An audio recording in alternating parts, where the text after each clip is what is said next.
Hello students, myself Jagadheswari, Assistant Professor, Department of Optometry, School of Allied Health Sciences, Salem. Today we are going to see about dry eye disease. As we all know, the prevalence of dry eye disease is increased nowadays. Year by year it is increased. For that we have to know what is dry eye disease. Then only we can able to manage the condition. First of all we have to know about the condition, then only we can manage. First, what is meant by dry eye disease means it is also known as ocular surface disease or keratoconjunctivitis sicca. It is a multifactorial disease, means it is caused by multiple number of factors. Not only a single factor will decide dry eye, it is caused by multiple factors like using so much of gadgets, sitting in the cold environment for a longer time, AC environment. We are exposed to air so much, it will cause also dry eye also. It is characterized by loss of homeostasis in the tear film. Homeostasis means that balance will lose in the tear film layer. Tear film has three layers: mucus layer, aqueous layer and the lipid layer. If there is a disruption in these layers, it will also cause dry eye. It is accompanied by several symptoms in the eye. We will discuss it about that later. The tear film instability will be there. The unstable tear film, that is, as I said before, there will be a disruption of tear film layer. Three layers I said no, lipid layer, aqueous layer and mucus layer.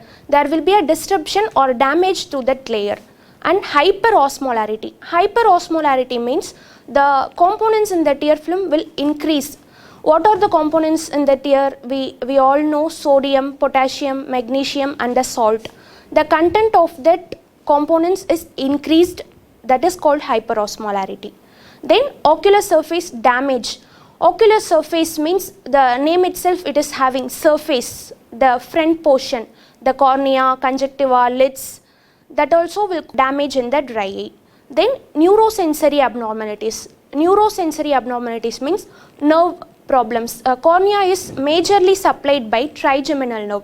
If there is a damage in the trigeminal nerve, it will cause neuropathic pain and it will also cause dry eye. Then we are going to see about classification of dry eye. Dry eye is of two types. One is aqueous deficient dry eye and another one is evaporative dry eye. We will discuss about these types in further slides.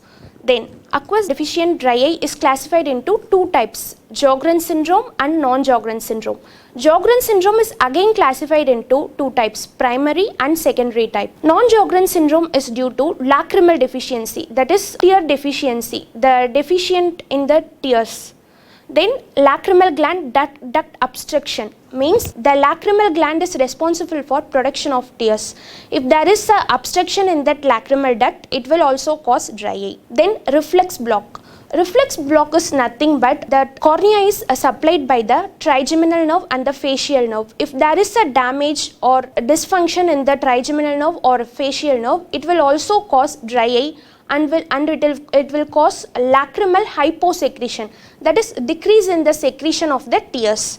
Then some systemic drugs also cause dry eye, like for hypertension we are taking drugs, no, for diabetes, hypertension, that drugs and all will cause dry eye. Then comes to the evaporative dry eye. It is caused by intrinsic and extrinsic factors. Intrinsic factors is meibomian oil deficiency. In meibomian gland, some oil secretion will be there. If it is lower oil secretion or no secretion means it will also cause dry eye. Then disorders of lid aperture. Lid aperture disorders means that blepharitis, striae, chalazion, that and all will also cause dry eye. Lower blink rate. For dry eye patient, the blink rate will be lower. Then drug action, Accutane. Accutane is nothing but the drug we are taken for acne problems. It will block the oil gland, that also will cause dry eye. Then comes to the extrinsic factors, vitamin A deficiency, topical drug preservatives and long-term contact lens wearers and ocular surface disease, allergies, that also may cause dry eye. Then as I said before, no, there is two types, aqueous deficiency dry eye and evaporative dry eye. Aqueous deficiency dry eye is nothing but the lacrimal tear production from the lacrimal gland is reduced or lower.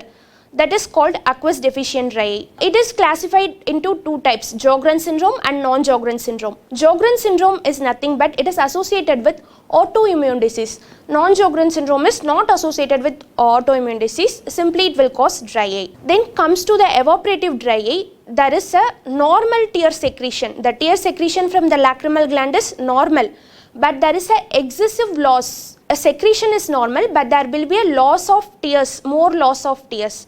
That is called as evaporative dry eye. Meibomian gland dysfunction, that it is nothing but as I said before, no meibomian gland will secrete enough oil. If it is not secrete enough oil means that will cause meibomian gland dysfunction. 85% of the cases of dry eye disease is associated with MGD, that is meibomian gland dysfunction. Coming to the etiology of dry eye, etiology is nothing but causes. What are the causes of dry eye? Extrinsic causes and intrinsic causes will be there. Extrinsic causes means outside the body. Intrinsic causes means from within the body. Within our body, what are the causes for dry eye? That is autoimmunity, hormonal imbalance. Hormonal imbalance means women are more prone to dry eye compared to male. That is estrogen, hormone secreted by female is estrogen and progesterone. As our age increases, the estrogen level will decrease. That also will cause dry eye. Then systemic diseases like thyroid, rheumatoid arthritis, that and all will cause dry eye. Then heredity disorder, as I said before, nerve problems, damage to the facial nerve and trigeminal nerve, that also will cause dry eye. Then comes to the extrinsic factors. As I said before, it is outside the environment, that is behavior, our habits. We are using so much of gadgets, that and all. So much of spending time in internet, computer, that and all will also cause dry eye. Then eye accessories means mascara, kajal, that and all will block the tear film layer and duct obstruction will cause dry eye. And eye procedures like LASIK, cataract surgery, that and all is a cause of dry eye. Then comes to the symptoms. What are the symptoms that dry eye patients will have? Foreign body sensation, some patients eye pain will be there, and redness, blurred vision and watering. That and all is the symptoms for dry eye. Then comes to the sign, stringy mucus, that is discharge like thing. Near the eyelid, some discharge will be there, that is called mucus discharge. That and all will be the sign of dry eye. Then conjunctival xerosis. That is conjunctival xerosis means vitamin A, it is caused by vitamin A deficiency. As we are seeing in the image 2, that damage in the conjunctiva is the scratch like thing is there, that is called conjunctival xerosis. Then marginal tear strips absent, that will be reduced or absent, that we will see in evaluation what is the marginal tear strip. Then corneal changes, superficial punctate keratitis will be there. In first image, can you able to see the green dots? That is called punctate erosions. That and all is the sign of dry eye. We saw what is dry eye, what are the classification, what are the causes, symptoms, sign.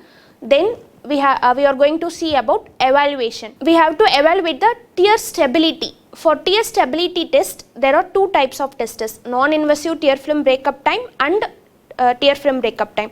Non-invasive tear film breakup time means, as the name itself, it is having non-invasive. It is a non-invasive procedure. We have to ask the patient to sit in front of the keratometer and we have to adjust the Myers correctly.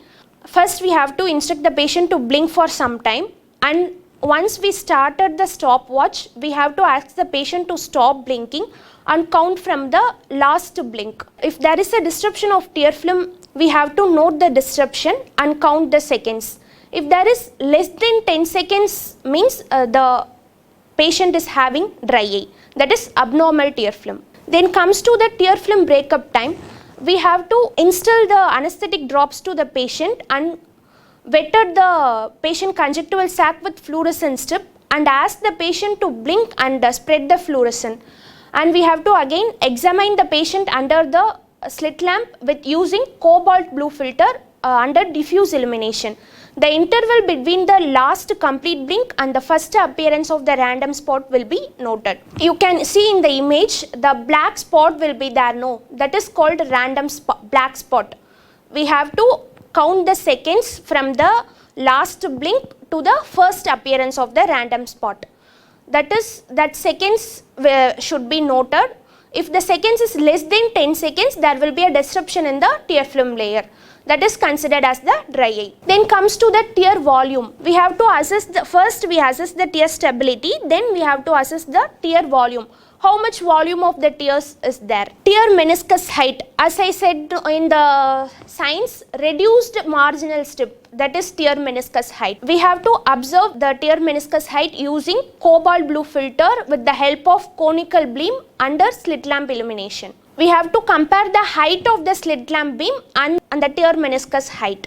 First image shows the normal tear meniscus height, and the image B shows the reduced tear meniscus height. If the tear meniscus height is less than 0.2 mm, it is considered as dry eye. Then comes to the Schirmer's test. It is the quantitative measurement of the tears. How much quantity of the tears the eyes are produced. That is we are going to measure in Schirmer's test. Schirmer's test 1, without anesthesia. It will evaluate both basal and reflex tears. First we have to insert the Whatman filter paper, that is 5 mm wide and 35 mm height Whatman filter paper in the inferior temporal side of the conjunctiva, and it will measure the quantity of tears. We have to measure it for 5 minutes. If the wetting of strip is more than 15 mm over 5 minutes, it is considered as normal. If wetting is less than 15 mm, it is considered as a dry eye. As you can see in the image, the strip is placed in the inferior conjunctival sac. Then comes to the ocular surface assessment. The another name of dry eye is ocular surface disorder. Then definitely we have to measure the ocular surface. Fluorescence staining. The test used to assess the ocular surfaces, fluorescence staining and Lissamin green staining. First, fluorescence staining. We have to apply the topical anesthetic to the patient, and we have to moisten sterile strip in the patient's conjunctiva and ask patient to blink. Under slit lamp, we have to evaluate under the cobalt blue filter. For all fluorescent, when we are using fluorescent dye, we always have to measure the tear film under cobalt blue filter only. If there is abnormal epithelial cells or missing epithelial cells or spots in the cornea, means it will appear as bright green. Then comes to the Lissamin green staining. This Lissamin green also stains in the conjunctiva and the lid margin. If there is greater than 9 spots, it is considered as dry eye. Then comes to the advanced diagnostic procedures of dry eye. We saw before that that is a basic procedures. If patients comes to your clinic, means that basic test and all you have to do for dry eye evaluation. Then comes to the advanced evaluation. First, tear film stability analysis system. It is a software. It will take the corneal topographic photographs for 10 seconds. 6 photographs it will take for 10 seconds. We have to instruct the patient to stop blinking, and then we have to take the topographic photograph of the cornea. If there is a distortion in that Myers, that is, if there is the circles will be there, no concentric circles. If there is a distortions in that circles, it will be considered as the dry eye. One study they have conducted, in that they have stated that for normal TBUT, that is tear film breakup time, the tear film stability is normal, but there is by using the software, they are assessing the abnormality, that is dry eye. Then tearoscope. It will assess the tear film appearance, volume and stability also. It is a hemispherical cup of 90 mm. Inside that light will be there. We have to ask the patient to look inside the hemispherical cup. That diffuse light will be there. That will assess the tear film layer. You can see in the second image the disruptions. As I said before, the concentric circles, the disruption in the tear film layer is considered as the dry eye. If there is a more disruptions, that is considered as the severe dry eye. Then meibometry. It will measures the meibum levels. How much meibum is there in that lid part? How much meibum secreted? That metry means measurement. It will measure the meibum level. For that, in that image you can able to see that transparent tape is there. No, that will place in the lower lid, that lid part. It will measure how much the transparency will be there, how much from that transparency we can able to conclude that dry eye. Then comes to the Meiboh scale. Scale means it will also measure how much degree meibomian gland dysfunction is there. First degree 0. 0 means no dysfunction. Then degree 1 means less than 25% of the area is lost. In the picture you can able to see second image, the 25% area is lost. Then in third image 25 to 50% of the area is lost, that is degree 2. In degree 3 there is more than 50, that is 75% of the area is damaged. In degree 4 more than 75% of the area is damaged. Then comes to the Meiboh grade. It will grade the dry eye, that is not only grade the dry eye, it will grade the meibomian gland. First gland distortion, how much the gland is distorted. Then gland shortening and gland dropout. Gland dropout means gland loss. First image shows the normal meibomian gland. That stripes like thing you can able to see in the lower lid, that is called meibomian gland. First image shows the normal gland. Then in second image the gland is shortened. In third image the gland is fully lost, that is gland dropout or gland loss. Then lippy scan, it will take the infrared IR photography, that is called infrared photography of the meibomian gland. This image in lower lid meibomian gland, first image shows the normal gland. Then in second image there is a loss in meibomian gland, that is gland dropout will be there. If we are not treating that gland deficiency, it will lead to severe malfunctions. Then as I said before, trigeminal nerve and facial nerve, cornea is mainly innervated by trigeminal nerve and facial nerve. If something damage to the cornea or loss of sensation in the cornea, that also will cause dry eye. Corneal esthesiometer, it is the instrument that will measure the sensitivity of the cornea, tactile sensitivity. Tactile sensitivity is nothing but touch sensitivity. Tactile means touch. The sensitivity is more in the center compared to the periphery. In neurotropic keratopathy, the sensitivity is reduced. Chronic contact lens wearers also, the corneal sensitivity is reduced. Why for chronic contact lens wearers the corneal sensitivity is reduced means there will be a reduced oxygen supply. We are wearing contact lens, the oxygen supply to the cornea will be reduced. That will cause dry eye. Then diabetes patient also more prone to dry eye. Topical medications, systemic drugs, that drug Accutane I said before, that for skin acne, that drug we are taking, no, that and all will cause dry eye. Then that is called topical medications will cause reduced sensation in the cornea. Then comes to the management part. We saw about definition, signs, symptoms and evaluation. What are the evaluation we have to found the dry eye.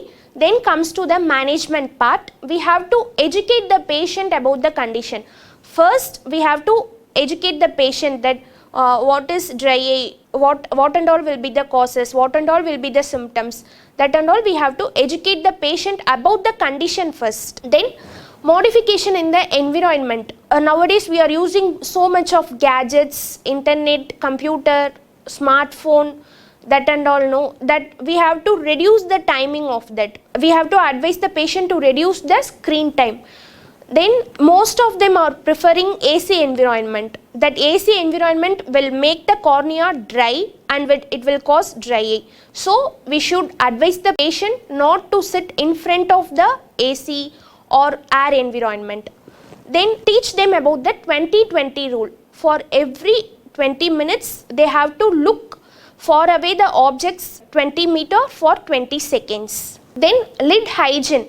Warm compression should be given. Mucus discharge will be there. No, to reduce that mucus discharge, we have to give warm compression. Then topical lubricating drops. Lubricating drops means artificially it will secreting tears. Then topical cyclosporin 0.1%. Punctal occlusion. Punctal occlusion means we have to occlude the punctum. These are my references. Thank you for your listening.